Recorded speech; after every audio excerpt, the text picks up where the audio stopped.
Bapa dalam Kristus Yesus, kuasai kami di dalam Roh Kudus-Mu untuk mengerti penggenapan firman-Mu, bekal kehidupan kami. Dalam Yesus Kristus kami berdoa dan mengucap syukur. Amin. Saudara-saudara yang terkasih dalam Yesus Kristus, firman Tuhan bagi kita pada hari ini dikutip dari Filemon 1 ayat 8 sampai dengan ayat 17. Demikian firman Tuhan. Karena itu, sekalipun di dalam Kristus aku mempunyai kebebasan penuh untuk memerintahkan kepadamu apa yang harus engkau lakukan, tetapi mengingat kasih-Mu itu, lebih baik aku memintanya daripadamu, aku, Paulus yang sudah menjadi tua, lagi pula sekarang dipenjarakan karena Kristus Yesus, mengajukan permintaan kepadamu mengenai anakku yang kudapat selagi aku dalam penjara, yakni Onesimus. Dahulu memang dia tidak berguna bagimu, tetapi sekarang sangat berguna baik bagimu maupun bagiku. Dia kusuruh kembali kepadamu, dia, yaitu buah hatiku. Sebenarnya aku mau menahan dia di sini sebagai gantimu, untuk melayani aku selama aku dipenjarakan karena Injil. Tetapi tanpa persetujuanmu, aku tidak mau berbuat sesuatu supaya yang baik itu jangan engkau lakukan seolah-olah dengan paksa, melainkan dengan sukarela. Sebab mungkin karena itulah dia dipisahkan sejenak padamu, supaya engkau dapat menerimanya untuk selama-lamanya. Bukan lagi sebagai hamba, melainkan lebih daripada hamba, yaitu sebagai saudara yang kekasih. Bagiku sudah demikian, apalagi bagimu, baik secara manusia maupun di dalam Tuhan. Kalau engkau menganggap aku temanmu seiman, terimalah dia seperti aku sendiri. Demikian firman Tuhan. Saudara-saudara yang terkasih dalam Kristus Yesus, setiap orang pasti memiliki masa lalu, tapi pasti juga memiliki masa depan. Onesimus adalah seorang budak belian, orang asing yang bekerja untuk Filemon. Tetapi akibat dari tindakan kehilapan yang dilakukan oleh Onesimus, persaudaraan, persekutuan antara Filemon dengan Onesimus retak dan terpisah.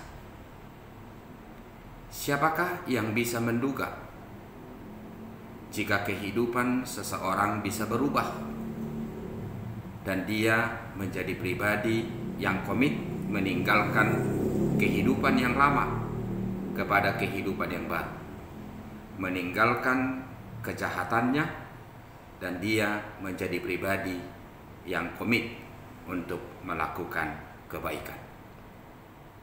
Onesimus bertemu dengan Paulus di penjara. Ketika Paulus mengalami penderitaan oleh karena pemberitaan menyangkut soal Injil.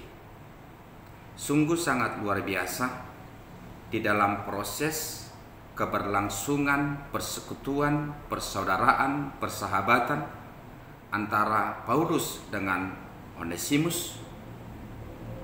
Paulus menyebut keberadaan Onesimus sebagai anaknya dan juga sebagai buah hatinya yang dia temukan ketika dia berada di dalam penjara.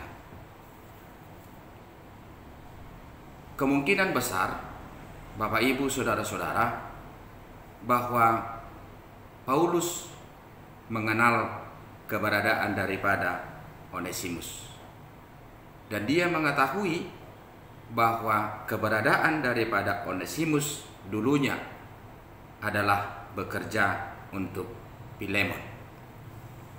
Dan dia tahu bahwa masa lalu daripada Onesimus dan menyangkut soal kejahatan yang dilakukan daripada Onesimus terhadap majikannya adalah Filemon. Tapi sungguh sangat luar biasa Bapak Ibu Saudara-saudara, Paulus sebagai rasul hamba Tuhan, dia tidaklah menempatkan dirinya sebagai orang yang sungguh-sungguh benar, terpisah dari orang lain yang pernah melakukan kejahatan, tetapi dia menjadi pribadi yang membuka diri dan tidak mau menjadi pribadi yang menutup diri atas pelanggaran dari orang lain untuk menciptakan persekutuan, untuk menciptakan persahabatan, untuk menciptakan kekeluargaan. Paulus hendak mengatakan bahwa orang yang beriman, bahwa orang yang memiliki cinta kasih, dia haruslah menjadi pribadi yang mampu menumbuhkan letupan-letupan yang tak terduga, dan itu adalah menjadi buah daripada iman dan cinta kasih yang boleh dirasakan dari setiap orang di dalam keberlangsungan hidupnya. Dari segi kepentingan dan dari segi indahnya persekutuan antara Paulus dengan Onesimus adalah sungguh sangat memungkinkan bahwa peranan daripada Onesimus untuk menindaklanjuti kenyamanan kehidupan daripada Paulus di tengah-tengah penjara, Onesimus sebenarnya diharapkan lebih lama bersama dengan dirinya. Tetapi Paulus sadar bahwa yang berhak atas diri daripada Onesimus bukanlah dirinya, tetapi yang berhak atas diri daripada Onesimus adalah Filemon, sahabatnya sendiri. Sekalipun penting keberadaan daripada Onesimus berlama-lama bersama dengan Paulus di penjara, tapi Paulus tidak mengutamakan kepentingannya. Justru Paulus ingin melalui cinta kasihnya terhadap Onesimus dan melalui cinta kasihnya juga terhadap Filemon, ingin memperbaiki keberadaan, status, kedudukan daripada Onesimus di hadapan daripada Filemon. Inilah yang membuat dirinya menjadi pribadi yang tergerak untuk mencoba membicarakan keberadaan daripada Onesimus kepada Filemon. Di samping itu, Bapak Ibu Saudara-saudara, Paulus menyadari makna dan arti dari sebuah kekeluargaan, makna dan arti dari sebuah persahabatan kepada Filemon. Kemungkinan jika Paulus tidak berpikir secara cerdas, dia akan mempergunakan keberadaan daripada nilai persahabatan tersebut untuk mewujudkan apa yang menjadi kepentingannya dihubungkan dengan Onesimus. Tapi justru karena Paulus menghargai nilai dan arti dari sebuah persahabatan, sehingga Paulus mencoba membicarakan hal itu kepada pribadi yang berhak, kepada anaknya, kepada buah hatinya yang dia temukan di penjara, yaitu Onesimus, kepada Filemon. Yang kedua, Bapak Ibu Saudara-saudara, kalau kita membaca ayat 1, Paulus mengatakan demikian: sekalipun di dalam Kristus Yesus, aku mempunyai kebebasan penuh untuk memerintahkan kepadamu apa yang harus engkau lakukan. Paulus menyadari dirinya sebagai rasul dan dia memiliki hak untuk memerintah Filemon untuk melakukan sesuatu kebijakan menyangkut soal keberadaan daripada Onesimus agar tetap bersama dirinya. Tetapi Paulus tidak melakukan hal demikian karena dia menyadari nilai dari sebuah kekeluargaan itu adalah segalanya. Nilai dari sebuah persahabatan itu adalah segalanya. Kekuasaan itu ada, jabatan itu ada, kepentingan itu ada. Tapi yang terutama dari segalanya adalah memelihara nilai dari persahabatan dan nilai dari sebuah persekutuan dan kekeluargaan. Jabatan bagi Paulus bukan segala-galanya. Dan jabatan bukanlah sesuatu alat yang harus dipakai untuk mewujudkan kepentingan diri sendiri. Dan Paulus sadar betul tentang hal itu, sehingga dia melakukan dialog, melakukan komunikasi yang baik terhadap Filemon. Yang ketiga, Bapak Ibu Saudara-saudara, ini adalah menjadi sebuah pembelajaran juga bagi seorang hamba Tuhan yang memungkinkan menjadi pribadi yang boleh menumbuhkan kesadaran tentang hal-hal yang baik kepada orang-orang tertentu. Kita ketahui bahwa Filemon adalah seorang yang terhormat, dia adalah seorang yang kaya raya. Tapi melalui sikap dan tindakan daripada Paulus ini,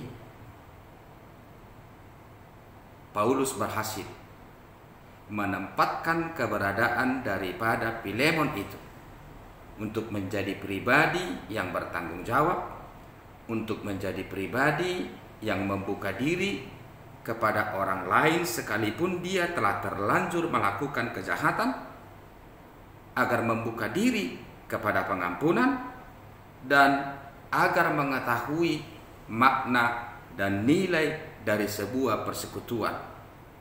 Tentunya juga berhubungan dengan sebuah sinergi atau kekuatan. Saudara-saudara, setiap orang pasti merindukan keberadaan persekutuan yang baik, keberadaan persekutuan yang senantiasa berjalan mulus, tanpa kendala dan tanpa tantangan yang memungkinkan dihadapi. Tapi itu mustahil, dan itu mungkin tidak akan berlangsung dalam kehidupan setiap orang percaya. Melalui nats ini, kita mendapatkan pembelajaran bagaimanakah sikap dan tindakan kita sebagai anggota daripada persekutuan, sebagai anggota daripada setiap keluarga, untuk melakukan peranan kita di setiap proses keberlangsungan dari persekutuan itu sendiri. Saudara-saudara yang terkasih dalam Yesus Kristus, kita adalah orang-orang yang beriman. Kita adalah orang-orang yang memiliki cinta kasih. Tapi yang menjadi persoalan bagaimanakah kita mampu untuk mengaktualisasikan, mengaplikasikan keberadaan iman dan cinta kasih kita kepada orang lain, kepada orang baik, kepada orang jahat, dan juga kepada orang asing. Sudahkah kita menjadi pribadi yang mampu mengaplikasikan keberadaan iman dan cinta dan juga kasih sayang kita, supaya kita juga menjadi pribadi yang senantiasa membuka pertobatan, sama seperti Paulus yang begitu luar biasa membuka pertobatan kepada Onesimus? Atau dalam hal ini Paulus mencoba keberadaan pemahaman yang seperti itu boleh berlangsung juga di dalam keberadaan daripada Filemon? Atau bagaimanakah kita menjadi pribadi yang membuka persahabatan kepada orang-orang yang tidak kita kenal, bahkan juga kepada orang asing?